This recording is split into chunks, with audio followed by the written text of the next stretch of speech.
I am not a number, I am a free man. I may also be a little bit stuck in here.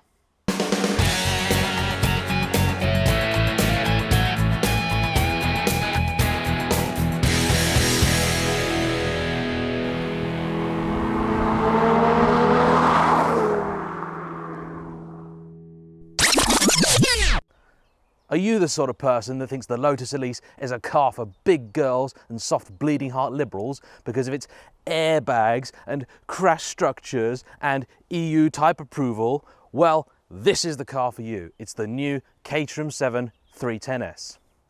Just in case you've been living under a rock for the last 60 years, here's a brief history lesson on the 7. In the 1940s, during the Second World War, Britain introduced something called purchase tax, designed to stop people spending money on luxury items the government felt that they didn't need. One of the items subject to this tax was cars. It was a very high tax of about 33 1/3%. However, if you bought a car in pieces, you didn't pay the tax. So kit cars became very popular. You would go to a manufacturer, you would buy a car in piece form, take it to your local garage who would then assemble it for a fee, and you would save a considerable sum over the price of a new car.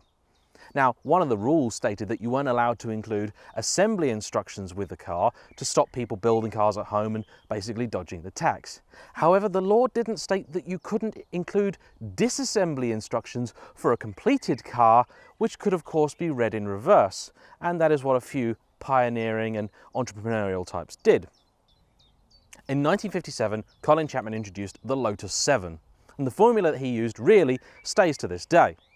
It was a steel-framed car using tubular sections clothed in lightweight panels, and they were usually aluminium or later composite, fiberglass, and nowadays carbon fiber. The first car was followed shortly by the Series 2 in 1960, and that was then replaced by the Series 3 in 1968 and eventually the Series 4 in 1970. In 1973, the British government decided to abandon their policy of purchase tax and move to the modern system of VAT that we still have today. Colin Chapman wanted to move Lotus more upmarket, and given the fact that kit cars were no longer necessary from a tax point of view, he simply wished to not be involved with them anymore. Therefore, he sold the rights to the car and the name to Graham Nean of Caterham Cars, who were one of the remaining distributors and assemblers of the vehicle. They continued making the Series 4 7 for a few years before then reverting back to the Series 3. I've tried to find out why the Series 4 was not very popular, and I get conflicting information. Some people say it was simply never that popular or that good, and other people say it was a licensing agreement between Lotus and Caterham.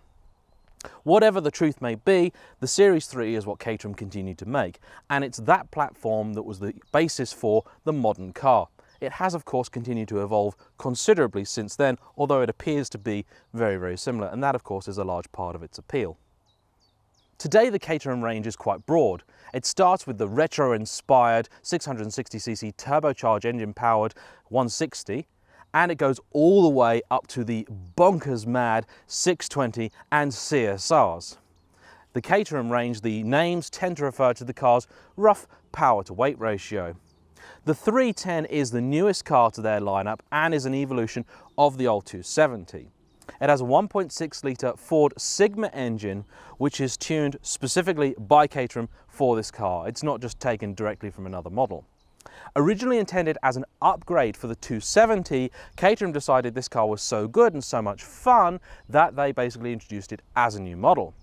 It is effectively the same as the old 270, and really Caterhams don't change all that much. And this car actually started life itself as a 270 because Caterham left the 270 plaque underneath the hood. So the main change is in the engine, which goes from being about 130 something horsepower to 152. And the name would imply that gives a power to weight ratio of 310 brake horsepower per tonne. The truth is it's actually more like 280. Still very impressive numbers. That's basically the same numbers as my Evora 400.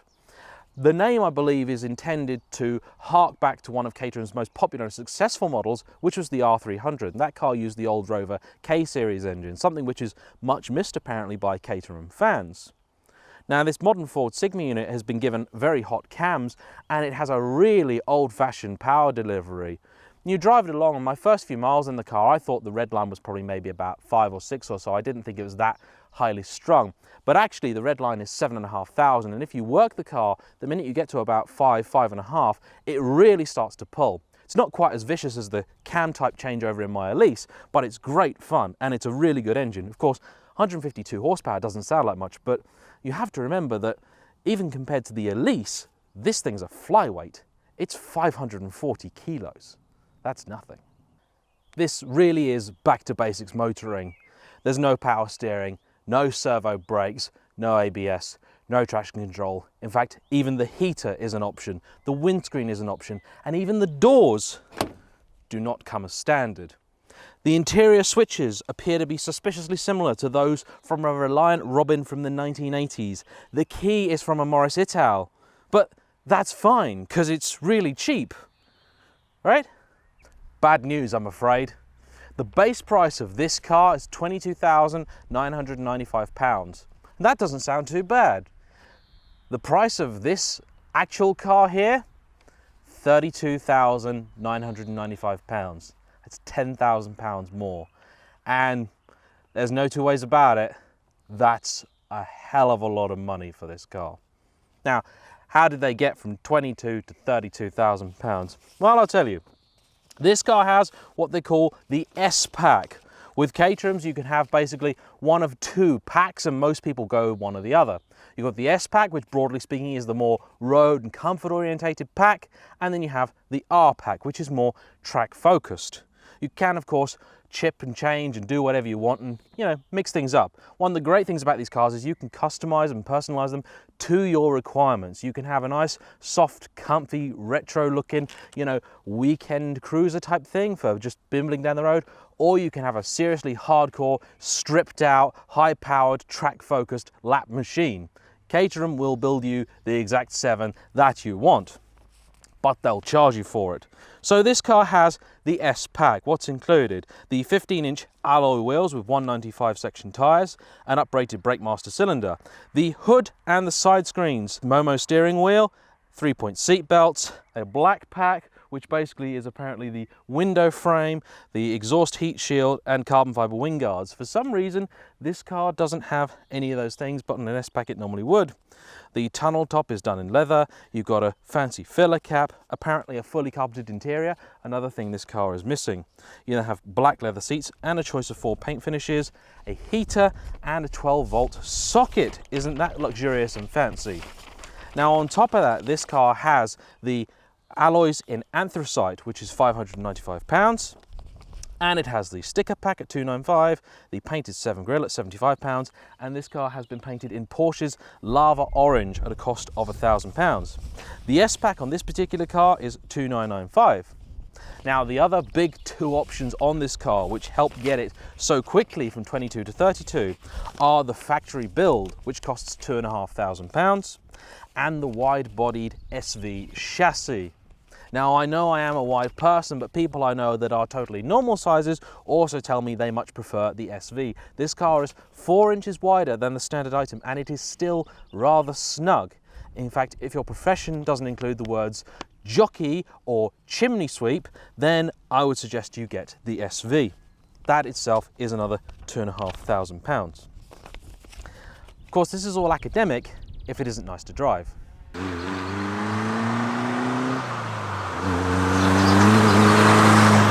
When I collected this car yesterday, it was a dull, grey day. I put the roof on the car. You have 2 roof options. You've got the full roof, which you saw at the start of the video, or you have what they call the bikini top, which covers the top and covers about that much of the back window. So certainly in a light to moderate shower, it would keep you dry, and it lets a bit of airflow through the cabin as well.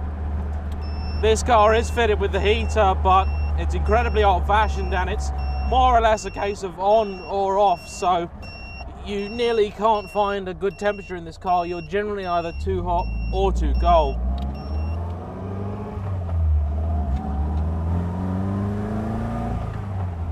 Having the roof down in this car, though, absolutely transforms it. You can tell this is exactly how it was meant to be driven.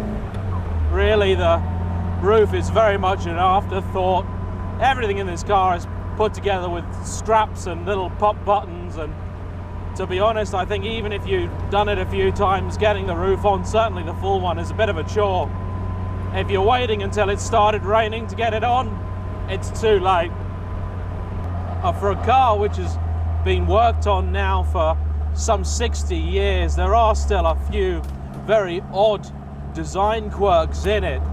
The dashboard seems to be the result of a meeting between Heath Robinson and MacGyver. All the switches and toggles are a little strange. That being said, some of them are perfectly placed. The indicator toggle is right here, so you don't even have to take your hands off the wheel to activate it. However, it does make a beeping sound that sounds like something's going to explode in the car if you leave it on for too long. And I drove the car last night, and when you put the car in high beam, there's a blue LED light on the dash that illuminates, and it's so bright that it blinds you and you can't see where you're going. So you basically have to drive with the normal lights on, which are basically pathetic, and you can't see where you're going. So if you want one of these, don't try and drive it at night, or tape up the little blue headlight button. It is infuriating. Also, with a car like this, I fully expected the pedals to be incredibly close together. I've actually changed to my normal sort of walking trainers, which are fairly wide. I've got very wide feet, and even with these on, I find heel and toeing near impossible. For some reason, the brake and throttle pedal are in a position where I just can't seem to get it to do it naturally or easily. Perhaps there's a technique of which I'm unaware. I'd be very, very surprised for them to let this go for so long without being remedied. That being said, the gearbox is absolutely brilliant. The throws are short, they're heavy, but they're smooth and they're mechanical. But then, of course, it would be brilliant. It's the gearbox from an old MX-5. The handbrake appears to have sunken into this transmission tunnel. It's very, very difficult to operate. Perhaps that's deliberate, because I'm told that after enthusiastic driving, the rear brakes like to bind if you put the handbrake on. The fuel gauge basically doesn't work properly at all, because when the car is completely full, it says I only have just over half a tank, and I am now driving it around with what is apparently a quarter tank less than empty. The driving position is reasonably good. You can slide yourself right down into the seat quite a bit. The seats are actually really comfortable, much, much better than you'd expect them to be. They're nice, soft, leathery kind of things. Leather itself feels very, very good quality. You've got a nice bit of support from the tunnel top here, and you can rest your arm on the door if you have one attached. I do, because I'd like the audio in this to be at least half usable. Otherwise, I'd definitely have these off. I appreciate that it's meant to be a very retro type experience, but considering these cars are quite expensive, the cheapest of all of them is about £17,000, I would have thought it would have been nice if at some point they could have at least upgraded their switches a little bit. And I mean, hey, look, I'm a Lotus owner. I'm no stranger to a 15, 20-year-old Ford and Vauxhall switchgear, but the stuff in here is more British Leyland than General Motors. The ride is surprisingly pleasant. It soaks up the lumps and bumps, and you can see the suspension working, of course, and it's actually much, much better than you'd give it credit for. Not unlike the Elise, in fact. It's very much been designed for British roads. I'm sure if you optioned the track bias suspension, it would of course be a lot firmer, but then you want it to be for the track. And the great thing about the Caterhams is that if you buy one and you start with it on the road and you decide later you want to do more track work with it, they have an enormous catalogue of parts so that you can upgrade your car. Now, don't make the mistake of thinking that just because the design and the switches are from a bygone age, that the performance is too. Oh no.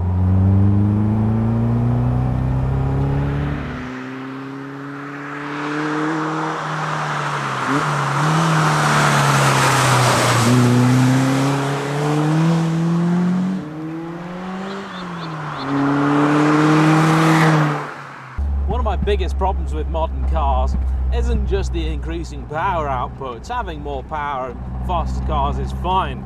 The problem I have is when you have a car that is so fast, it becomes unenjoyable at low speeds. And also, the increasing size of cars has meant that on many of my favourite roads, you just are scared because you're taking up all of the road. If someone else had one of these hulking great big cars, you'd be in real trouble because there's not enough room for you to get by. This thing is sized like a car from 50 years ago, more or less. And so, because the roads haven't changed in 50 years, that means it's the perfect size.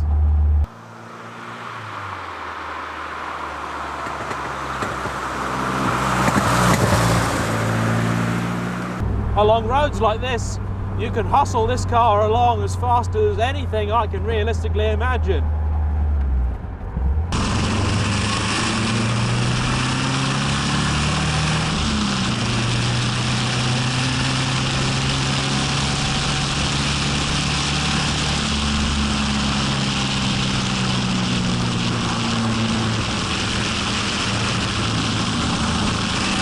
Because this car is a very manual, analog car, it feels like you're the one that's responsible for all of the stuff that's going on. Because you are. There's a total connection between you, the car, and the road. You can have so much fun. And after about 5 minutes behind the wheel of one of these, you'll find yourself chugging it into corners at speeds that you just wouldn't believe. It's so much fun. That really is the key word here, fun. Yeah, I'm going reasonably quickly, but I'm enjoying myself. On a day like today, I am just gonna have so much fun down these roads. I wouldn't swap this for anything right now.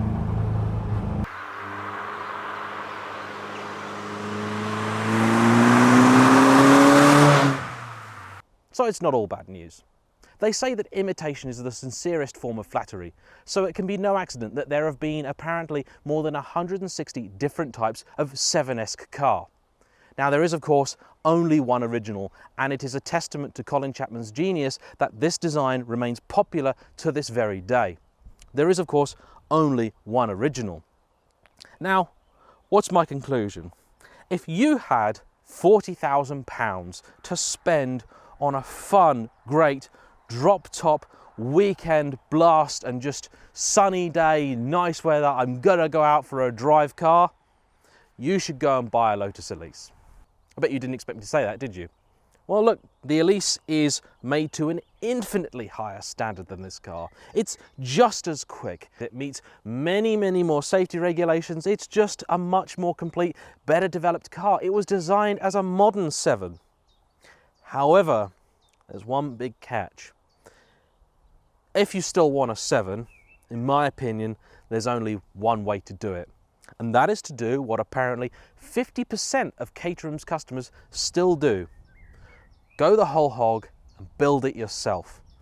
Because when you've done that, now Caterham build these cars so that you can assemble them very easily. They're not complex to put together. They're designed that a competent amateur mechanic can do it in their own garage, in their spare time. It takes about 100 hours to do.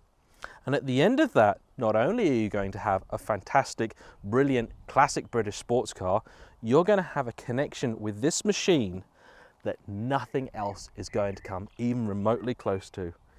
Really, in 2017, we should just be thankful that a car like this is allowed to exist. It's fantastic, it's fun, it has so many flaws, it has so many buzzes, creaks, squeaks and rattles, it is unbelievable. It completely feels like a kit car, because it is. That is what it's always been. And it's so much fun. I mean, you're either going to get it or you're not going to get it, and I love it to pieces. I think it's great fun. As to which one of the range you should buy, well, that is up to you. A lot of people would just go straight in and go for the 620, you know, the mad, crazy thing. But even the guys at Caterham say that car's probably a little bit too much, certainly for the road. Now, Caterham have also said that if they were to sell only one model, it'd be this one. And I can see why. It's fantastic. I love it. It is what it says. This really is a car unplugged. There's nothing like it, apart from the 160 other copies of them. But there is still only one real 7, and that is it. And I want to finish with 2 more pieces of good news for you. Number 1, because demand for these has always been high and interest has always been positive, the residual values of them are great. They seem nearly depreciation proof. So if you've got the admittedly very high asking price, you're not actually going to wind up losing a lot of money. And if you don't want to build your own and you don't even fancy the idea of buying your own, Caterham will still happily hire you one for the weekend for a very modest price throughout the summer. And you can't say fairer than that. I want to say a big thank you to Caterham for lending me this car. It's been my first official factory press car and I very much enjoyed it. I hope to be able to get behind the wheel of another one in the near future. Yeah, it's cool. Thanks for watching, guys. Please like, subscribe, comment, do all those things that you do. I'll see you guys very soon. Bye-bye.